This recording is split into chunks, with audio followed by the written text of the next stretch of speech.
నేను నామినేషన్ వేసినప్పుడే అంటామంట ముస్లిం మళ్ళీ ముస్లిమ్స్ అంతా కొడతారన్న ఓడిపోయినా పర్లేదు. అంటే గంగుల కమలాకర్ది డెవలప్మెంట్ లేదా కరీంనగర్లో? ఏముంది డెవలప్మెంట్ చెప్పండి. ఇవాళ చేసిందంతా కూడా కేంద్ర ప్రభుత్వం నిలుతుంది. ఓన్లీ స్మార్ట్ సిటీ తీగల వంతెన అన్నారు.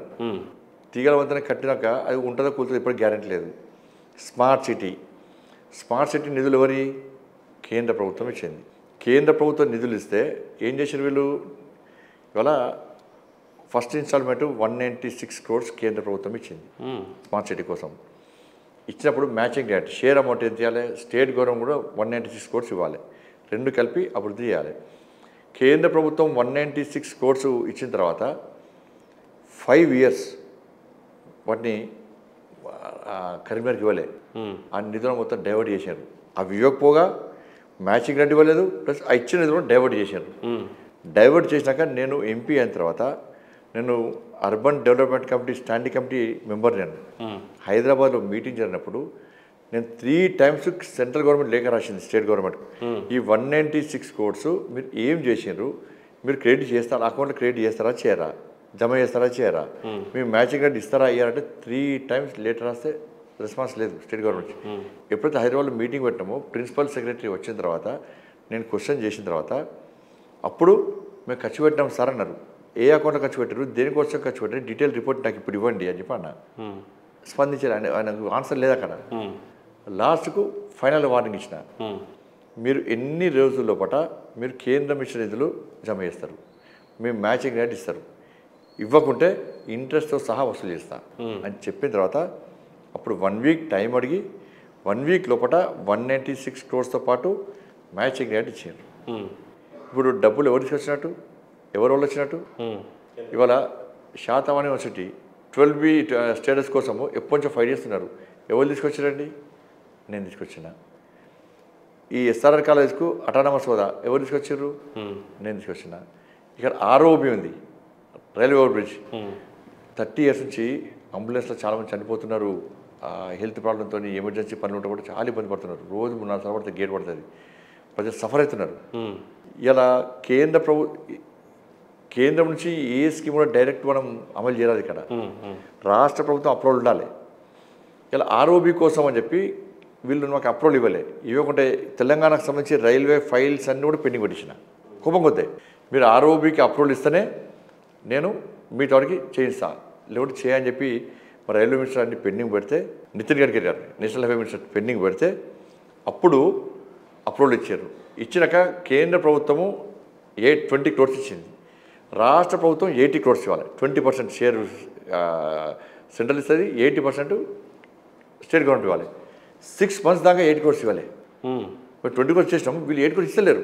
ఇస్తే నాకు పేరు వస్తుంది, మోడీ గారి పేరు వస్తుంది అని చెప్పి 6 months దాకా చూసిన తర్వాత ఈ లోపల కరీంనగర్ ప్రజల అదృష్టం కొద్దీ సేతు బంధన్ అనే కొత్త స్కీమ్ చేసింది సెంట్రల్ గవర్నమెంట్. నితిన్ గడ్కరీ గారు రాష్ట్ర ప్రభుత్వాలు సహకరిస్తలేరు, బడ్జెట్ ఇస్తలేరు, ల్యాండ్ ఎక్విజిషన్ సహకరిస్తలేరు. కాబట్టి సేతు బంధన్ స్కీమ్ ఏంటంటే నేషనల్ హైవేకి సంబంధించి ఎక్కడ రోడ్ క్రాసింగ్ ఎక్కడ ఉన్నవాడు ప్రజలు ఇబ్బంది పడే క్రమంలో CRF పైసలు పూర్తి 100% నిధులు సెంట్రల్ గవర్నమెంటే ఇస్తుంది అని చెప్పి ఆ సేతు బంధన్ స్కీమ్ కింద మార్చి, అది ఎవరితో కాదు మార్చడం, ఒక్కసారి బడ్జెట్ రిలీజ్ అయినాక స్కీమ్ మార్చరాదు, మళ్ళీ ఒప్పించి మెప్పించి 100% నిధులు సేతు బంధన్ స్కీమ్ కింద పెట్టించి 154 crores వాళ్ళు తీసుకొచ్చి మేము ఇచ్చినాం. ఏది మరి విషయాలు కరీంనగర్ ప్రజలు ఎలా విస్మరించారు అంటే ఏం చేసారు? నేను లేనప్పుడు చూసి కొబ్బరికాయ ఒప్పికారు. గవర్నమెంట్ హాస్పిటల్ పైసలు నేను పట్టుకొచ్చిన కొబ్బరికాయ ఒట్టిపోతారు. స్మార్ట్ సిటీ ఎక్కడ విలువరు, నేను కొబ్బరికాయ ఒట్టిపోతారు. అన్నిటికంటే ఏదైనా కూడా వాళ్ళు కొబ్బరికాయలు కొట్టడం తప్ప ఒక మహిళ, ఒక 65-70 ఏళ్ళ మహిళ ఒక వీడియో చాలా సర్క్యులేట్ అయింది. ఏది ROB అప్పుడు మహిళలు పిలిపించి కొబ్బరికాయ కొట్టిస్తుంటే అక్కడ ఆఫీసర్ ఎవరిపై ఎవరికి వచ్చింది ఇది అంటే బండి సంజయ్ తీసుకొచ్చిండు అనేసరికి మరి బండి సంజయ్ తీసుకెళ్తే TRS అంటే కొడుతున్నారు కొబ్బరికాయలు. ఆ వీడియో మొత్తం పోయింది. కాబట్టి ప్రభుత్వం వాళ్ళది, ఒక సెక్షన్ మీడియా వాళ్ళకు సపోర్ట్ ఉన్నది. కాబట్టి మేం చేసినా ఏం చేసినా కూడా వాళ్ళు చెప్పుకుంటారు. ఇప్పుడు రేషన్ బియ్యం ఓరిస్తారు, మోడీ గారు ఇస్తున్నారు. ఫోటోస్ ఓరి ఉంటాయి, కేసీఆర్ ఫోటోలు ఉంటాయి. వ్యాక్సిన్ ఓరిచ్చారు, మోడీ గారు ఇచ్చారు. హాస్పిటల్ దగ్గర ఫోటో ఓడి పెట్టారు, కేసీఆర్ పెట్టుకున్నాడు. బాత్రూమ్ పైసలు మోడీ గారు ఇచ్చారు. బాత్రూమ్ దగ్గర పైసలు ఫోటోస్ ఓరి కేసీఆర్. మరి ఇప్పుడు ఈ ఫోటోలు పెట్టుకునే ప్రక్రియ కాంగ్రెస్ కొనసాగిస్తుందా లేకపోతే ఏ రకంగా? వాళ్ళు కొనసాగిస్తే టీఆర్ఎస్ ఒకటి బోధన పడతారు వాళ్ళు. గతంలో కూడా చాలా పాదయాత్రలు చేశారు మీరు. ప్రజా సంగ్రామ యాత్ర చేశారు, ఇప్పుడు ప్రజాహితం కోసం ఇంకో పాదయాత్ర చేస్తున్నారు. అసలు ఏంటి ఈ పాదయాత్రలో ఏం తెలుసుకుంటున్నారు మీరు? ప్రజల నుండి ఎలాంటి ఇష్యూస్ మీద మీరు సేకరణలు చేస్తూ ఉన్నారు అని అంటే ఏం చెప్తారు? ఇప్పుడు నేను రాష్ట్ర అధ్యక్షుని అయిన తర్వాత మనము అధికారం రావాలి. ఎందుకంటే కేసీఆర్ ప్రభుత్వము పేదోళ్ళు రాజ్యనామాలు పెడుతున్నది, మొత్తం వాళ్ళ బతుకులు నాశనం చేసింది. వాళ్ళ ఇచ్చిన హామీలు అవి నెరవేర్చలే. ఇబ్బంది పడుతున్న క్రమంలో మనము ఏసీ రూమ్లో కూర్చొని తూతూ మంత్రంగా కార్యక్రమాలు చేసి పేపర్లా రావడానికి, టీవీలకు రావడానికి, అల్చల్ చేయడానికి కాదు. అసలు నిజంగా స్వయంగా ప్రజలను కలిస్తే ఆ బాధ్యత తెలిసాయి. ప్లస్ ఒక ప్రణాళిక మనకు తయారు చేసుకోవడానికి అవకాశం ఉంటుంది. కాబట్టి రెస్ట్ తీసుకోవడం కాదు. కేంద్ర పార్టీ, కేంద్ర నాయకత్వం, జాతీయ నాయకత్వం నాకు ఒక నమ్మకం, విశ్వాసంతో ఒక రాష్ట్ర అధ్యక్షుని బాధ్యతలు అప్పయిపోయింది. రాష్ట్ర అధ్యక్షుని బాధ్యతలు అప్పయిపోయిన మన జేపీ నడ్డా గారు తెలంగాణ రాష్ట్రంలో బీజేపీ అధికారంలోకి రావాలి, ప్రజల కోసం, కార్యకర్తల కోసం నీకు బాధ్యతలు అప్పచెప్తున్నాం, నువ్వు ఫ్రీగా తిరగాలి, ఏం చేస్తావో మాకు తెలియదని చెప్పి అన్నారు. అటువంటిప్పుడు నేను మామూలు వ్యక్తిని సార్, నాతో కాదు సార్ అని చెప్పి అన్నాను.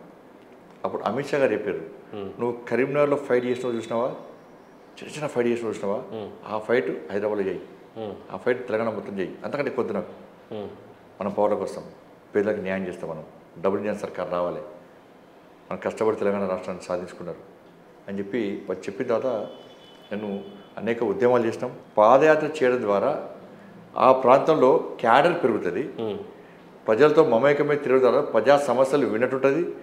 తెలంగాణ ప్రజలు కష్టాలు, ఇబ్బందులు ఉన్నారు కాబట్టి ఒక భరోసా కల్పించడానికి అవకాశం ఉంటుంది. కేంద్రం అనేక సంక్షేమ పథకాలు అమలు చేస్తున్నది, అన్ని కేసీఆర్ పథకాలను చిత్రీకరిస్తున్నాయి కాబట్టి వాటిని కూడా నరేంద్ర మోడీ గారి పథకాలను కూడా వివరించేటువంటి అవకాశం ఉంటుంది. దీని ద్వారా భారతీయ జనతా పార్టీ అధికారంలోకి వస్తుందని ఒక భరోసా కూడా కల్పించేటువంటి అవకాశం ఉంటుందని చెప్పి ఒక ఆలోచనతో ఈ ప్రజా సంగ్రామ యాత్ర పేరుతో దాదాపు 150 రోజుల పాటు 1600 కిలోమీటర్లు ఎండలో, వర్షాకాలంలో, చలికాలం కూడా యాత్ర చేసినాం. ఆ యాత్ర ఎట్లయిందో మీకు తెలుసు. కానీ ఈ యాత్ర చేయడం ద్వారా ప్రజల్లో కూడా విశ్వాసం, నమ్మకం ఏర్పడ్డది. భారతీయ జనతా పార్టీ మా కోసం కొట్లాడుతున్నది, ప్రజలంతా ఎదురుస్తున్నారు. బీఆర్ఎస్ పార్టీ మమ్మల్ని రాష్ట్ర రంపాట పెడుతున్నది, దీనికి వ్యతిరేకంగా వచ్చే పార్టీ ఏది, మమ్మల్ని ఆదుకునే పార్టీ ఏదని ప్రజలు ఆలోచిస్తున్న తరుణంలో ఇలా భారతీయ జనతా పార్టీ మీద ప్రజా సంగ్రామ చేయడం ద్వారా విశ్వాసం, నమ్మకం ప్రజలకు ఏర్పడ్డది.